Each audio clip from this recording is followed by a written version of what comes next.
வணக்கம் மக்களே, வாங்க நம்ம தில் கிச்சனுக்கு போகலாம். ஆஃப்கானி பன்னீர் ஒரு பார்ட்டி, கெட் டுகெதர் இல்லை கெஸ்ட்டு வர்றாங்கன்னா குயிக்காக கலக்கலாம் ரெஸ்டாரண்ட் ஸ்டைலில் ஆஃப்கானி பன்னீர் செய்யலாம். வாங்க. இதுக்கு நாம் பன்னீர் ஒரு 300 கிராம் எடுத்துருக்குறோம்.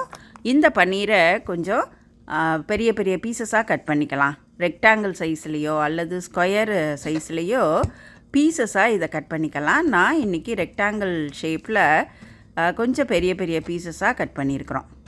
இப்போ இந்த பன்னீரை நாம் கட் பண்ணி எடுத்துக்கலாம்.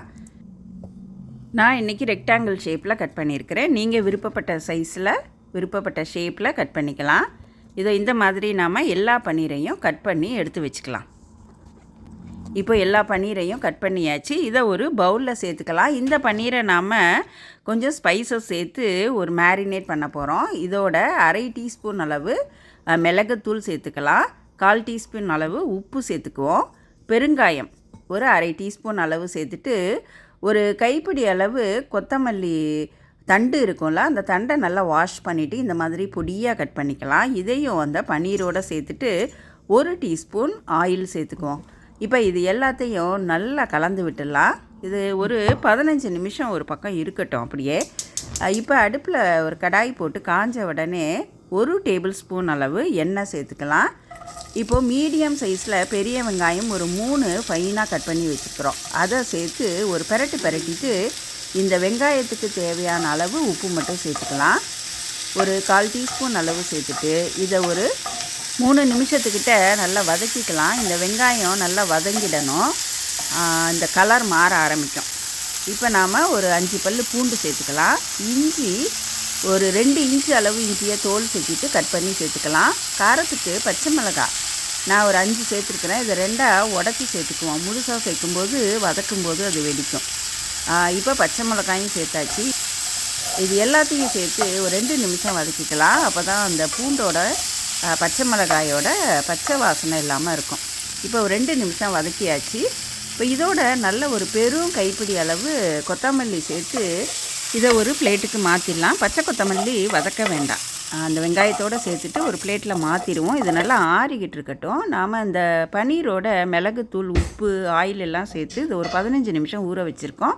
அது நல்லா ஊறிடுச்சு. இப்போ அடுப்பில் ஒரு கடாய் போட்டு 2 டேபிள் ஸ்பூன் எண்ணெய் ஊற்றி காஞ்சதுக்கப்புறம் அந்த ஊற வச்சுருந்த பன்னீர் அதை இதில் சேர்த்து நல்லா ஒன்றா அதை திருப்பி விட்டு 2 பக்கமும் நல்லா கோல்டன் ப்ரௌன் கலர் வர்ற மாதிரி ஃப்ரை பண்ணிக்கலாம். இந்த பன்னீரை நாம் ஃப்ரை பண்ணியும் சேர்க்கலாம், இல்லை அப்படியேவும் சேர்க்கலாம். இந்த ஃப்ரை பண்ணும்போது அந்த ஷேப்பு அப்படியே இருக்கும், அது கரைஞ்சி போகாமல் இருக்கும். இப்போ நல்லா ஃப்ரை பண்ணியாச்சு. இதை ஒரு பவுலில் மாற்றிக்கலாம்.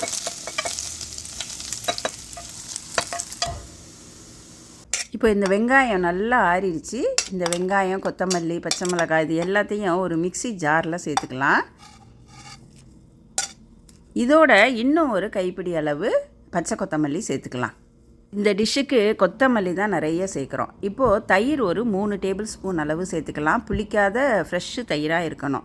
3 டேபிள் ஸ்பூன் அளவு சேர்த்து ஒரு 1/4 டீஸ்பூன் அளவு உப்பும் சேர்த்துட்டு இப்போ இது எல்லாத்தையும் நல்லா நைஸாக அரைச்சிட்டு வந்துடலாம். தண்ணி சேர்க்க வேண்டாம். அந்த தயிர் சேர்க்கறதுனால நமக்கு தண்ணி தேவைப்படாது. இப்போ நல்லா அரைச்சிட்டு வந்தாச்சு. இதோட 2 டேபிள் ஸ்பூன் அளவு தயிர் சேர்த்துக்கலாம். சேர்த்துட்டு இதை நல்லா மிக்ஸ் பண்ணிவிட்டு இதை ஒரு பக்கம் வச்சுக்கலாம். இப்போ அடுப்பில் கடாய் போட்டு காஞ்ச உடனே ஒரு பீஸ் பட்டர், 1 டேபிள் ஸ்பூன் அளவு பட்டர் சேர்த்துட்டு 1 டேபிள் ஸ்பூன் அளவு எண்ணெய் சேர்த்துக்கலாம். எண்ணெய் காஞ்சோடனே பே லீவ்ஸ், பிரிஞ்சி இலை ஒரு 2, பட்டை ஒரு 3 அல்லது 4 துண்டு சேர்த்து பொரியட்டும். அது பொரிஞ்சதுக்கப்புறம் நாம் அரைச்சி வச்சுருக்கிற அந்த வெங்காயம், கொத்தமல்லி எல்லாம் சேர்த்து அரைச்சி வச்சுருக்குறோம்ல, அதையும் சேர்த்து இதை நல்லா கலந்து விட்டுக்கலாம். இப்போ இதை நல்லா கலந்து விட்டாச்சு. இதோட சால்ட்டு ஒரு 1/2 டீஸ்பூன், மஞ்சள் தூள் 1/2 டீஸ்பூன், மல்லித்தூள் 1 டேபிள் ஸ்பூன், கரம் மசாலா தூள் 1/2 டீஸ்பூன், தனி மிளகாத்தூள் 1/2 டீஸ்பூன், ஜீரகத்தூள் 1/4 டீஸ்பூன் சேர்த்து இதை நல்லா கலந்து விட்டுடலாம். இதை நல்லா கலந்து விட்டுட்டு மீடியம் ஹீட்டில் இதை ஒரு 3 நிமிஷம் நல்லா வேகணும். அப்பப்போ நல்லா கலந்து விட்டுக்கிட்டே இதை 3 நிமிஷத்துக்கு வேக விடணும். அப்போ தான் நாம் சேர்த்த அந்த தூளோட பச்சை வாசனையெல்லாம் இல்லாமல் இருக்கும். இப்படி நாம் கைவிடாமல் கொஞ்சம் கிளறிக்கிட்டே இருந்தால் தான் அடி பிடிக்காமல் இருக்கும். அப்பப்போ கிளறி விட்டுக்கிட்டே இருக்கலாம்.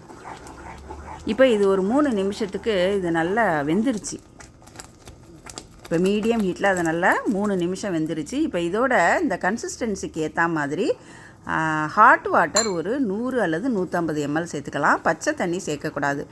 அந்த ஒரு 3 நிமிஷம் அந்த மசாலெல்லாம் நல்லா வெந்ததுக்கு அப்புறமா நாம் இந்த தண்ணி சேர்த்துக்கணும். அந்த கன்சிஸ்டன்சிக்கு ஏற்ற மாதிரி நல்ல கொதிக்கிற தண்ணியாக ஒரு 100 அல்லது 150 ml தண்ணி சேர்த்துட்டு இதை மூடி வச்சு ஒரு 3 நிமிஷத்துக்கு வேக வச்சுக்கலாம். இடையில தேவைன்னா ஒரு தடவை திறந்து கலந்து விட்டுக்கலாம். இப்போ இது நல்லா வெந்துடுச்சு. இப்போ இதோட நாம் ஃப்ரை பண்ணி வச்சுருக்கிற அந்த பன்னீரை சேர்த்துடலாம். சேர்த்துட்டு நல்லா கலந்து விட்டுடலாம். பன்னீர்னாலே எல்லாரும் விரும்பி சாப்பிடுவாங்க. அதுவும் குழந்தைங்களுக்கு ரொம்ப பிடிக்கும். நாம் எடுத்துருக்கிற இந்த 300 கிராம் பன்னீரில் 6லேருந்து 8 பேர் தாராளமாக சாப்பிட்லாம். இப்போ நல்லா கலந்து விட்டாச்சு. இதோட மேலே கொஞ்சம் பச்சை கொத்தமல்லி தூவிட்டு கசூரி மேத்தி நல்லா உள்ளங்கையில் வச்சு நல்லா அதை கசக்கி இதோட சேர்த்துக்கலாம். அவ்வளோதான். இதை ஒரு கலந்து விட்டுட்டு மூடி போட்டு 1 நிமிஷம் கொதிச்சா போதும். நாம் ஸ்டவ்வை ஆஃப் பண்ணிடலாம். அவ்வளோதாங்க. ஒரு நிமிஷம் வேகட்டும். இப்போ நாம் எடுத்துகிட்டு இதை ஒரு கலந்து விட்டுட்டு நாம் ஒரு சர்விங் பவுலுக்கு மாற்றிட வேண்டியதுதாங்க. அவ்வளோதான். நமக்கு சூப்பரான ஆஃப்கானி பன்னீர் ரெஸ்டாரண்ட் ஸ்டைலில் நமக்கு ரெடியாகிருச்சிங்க. இது சப்பாத்தி, ஃபுல்கா, கீ ரைஸு, ஜீரா ரைஸு, நான் இப்படி எல்லா ரொட்டி வெரைட்டி, ரைஸ் வெரைட்டிஸ்க்கும் சைட் டிஷ்ஷாக தொட்டுக்கிறதுக்கு ரொம்ப அருமையாக இருக்கும். நல்ல ஹெல்த்தியான டேஸ்டியான இந்த ஆஃப்கானி பன்னீர் ஹோட்டல் ஸ்டைலில் நாம் வீட்டிலையே செஞ்சிடலாம். நீங்கள் செஞ்சு பார்த்துட்டு உங்கள் கமெண்ட்ஸை கீழே கமெண்ட் செக்ஷனில் கொடுங்க. இது வரைக்கும் சப்ஸ்கிரைப் பண்ணலைன்னா சப்ஸ்கிரைப் பண்ணிவிட்டு அந்த நோட்டிஃபிகேஷன் பட்டனையும் ப்ரெஸ் பண்ணிடுங்க. நன்றி, வணக்கம்.